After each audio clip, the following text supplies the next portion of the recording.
जैसे कि last episode में हमने देखा था, मिस्टर ली कॉफिन को अपनी पावर से खोल देते हैं। इसके बाद मिस्टर ली के साथ जितने भी लोग आए होते हैं वो सभी बड़े ही एक्साइटमेंट के साथ कॉफिन के अंदर चेक करते हैं कि उसके अंदर आखिर क्या है। मगर उनकी एक्साइटमेंट ज्यादा देर के लिए नहीं रहती। वो जैसे ही कॉफिन के अंदर देखते हैं तो उसके अंदर उन्हें एक पर्सन की डेड बॉडी दिखाई देती है। उनमें से एक बंदा बोलता है ये पर्सन तो मर चुका है, मगर फिर भी मुझे इसके अंदर से काफी ज्यादा एनर्जी फ्लो होती दिखाई दे रही है। दूसरा बंदा बोलता है ये तो मर चुका है, हालांकि मैंने ऐसा सुना था कि सुप्रीम डेमन एम्परर अपने ओल्ड एज में मर चुका था। और उनमें से कुछ लोगों को ऐसा लगता है किसी ने उसके मुंह में ट्रेजर रखा है जिस वजह से उसकी बॉडी से एनर्जी फ्लो हो रही है। मिस्टर ली वो ट्रेजर को बाहर निकालने के लिए अपना हाथ धीरे धीरे उसके तरफ बढ़ाने लगते हैं, मगर जैसे ही उनका हाथ उसके पास पहुंच जाता है वैसे ही वो अपनी आंखें खोल लेता है। और जैसे ही वो पर्सन अपनी आंखें खोलता है उसके बाद मिस्टर ली और उनके साथ के जितने भी लोग थे उनके अरमानों पर पानी फिर जाता है। साथ ही वो उस कॉफन से थोड़ी दूर होकर उसे कहते हैं आखिर तुम कौन हो और तुम इस कॉफन में क्या कर रहे हो।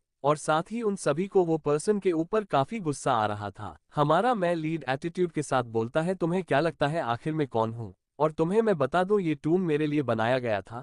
वो सभी लोगों को इसकी बातों पर बिल्कुल भी भरोसा नहीं हो रहा था। साथ ही वो सोचते हैं कि कहीं ये डेमन एम्परर तो नहीं, मगर ऐसा तो पॉसिबल ही नहीं क्योंकि डेमन एम्परर तो पिछले 300 साल पहले ही मर चुका है। और वैसे भी इसे देखने से तो कोई नहीं कहेगा कि ये डेमन एम्परर होगा क्योंकि ये तो काफी यंग दिखाई दे रहा है। मिस्टर ली कहते हैं मैं कंफर्म हूं कि ये डेमन एम्परर नहीं है और तुम लोग ये फील कर सकते हो कि ये अभी जस्ट ही इसने कॉन्सेंट्रेशन रेल्म को टच किया है।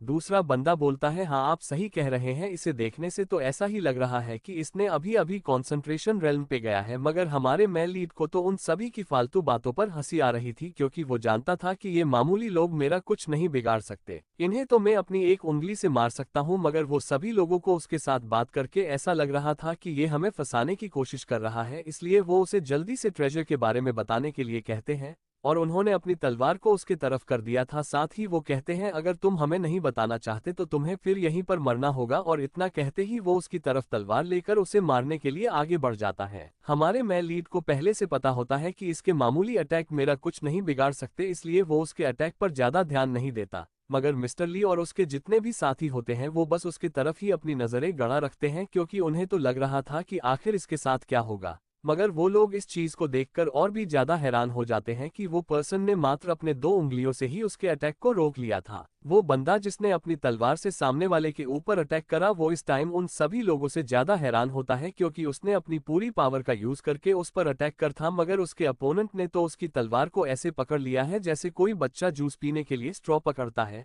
हमारे मेल लीड ने तो उसके अटैक को अपनी 2 उंगलियों से पकड़कर रोक लिया था। अब वो क्रीपी सा लुक देकर उसे कहता है क्या तुम अपने तलवार को वापस चाहते हो, तो ये लो मैं तुम्हारी इच्छा पूरी करे देता हूँ। और इतना बोलते ही वो उसकी तलवार को कई सारे टुकड़ों में तोड़ देता है और अपनी थोड़ी सी स्पिरिचुअल एनर्जी को अपने हाथों में लाकर उसके गले को इतनी ताकत से पकड़ता है और कहता है आखिर तुम्हारे जैसे कचरे की इतनी मजाल कि तुम लोग मुझे चैलेंज करो, और तुम क्या अपनी जवानी में ही मारना चाहते हो? अगर ऐसा है तो मैं तुम्हारी इच्छा अभी पूरी कर देता हूँ। वो बंदा अपने साथियों से उसे बचाने के लिए मदद मांगता है, मगर उसके जितने भी साथी रहते हैं वो उसकी इस तरीके से हालात देखकर काफी शॉक हो गए थे। मगर उनमें से एक बंदा उसकी मदद करने के लिए आगे बढ़ता है। वो अपने साथ एक बहुत ही बड़े ब्लेड को लेकर आगे बढ़ता है और कहता है आखिर तुम्हारी हिम्मत कैसे हुई मेरे साथी को हाथ लगाने की?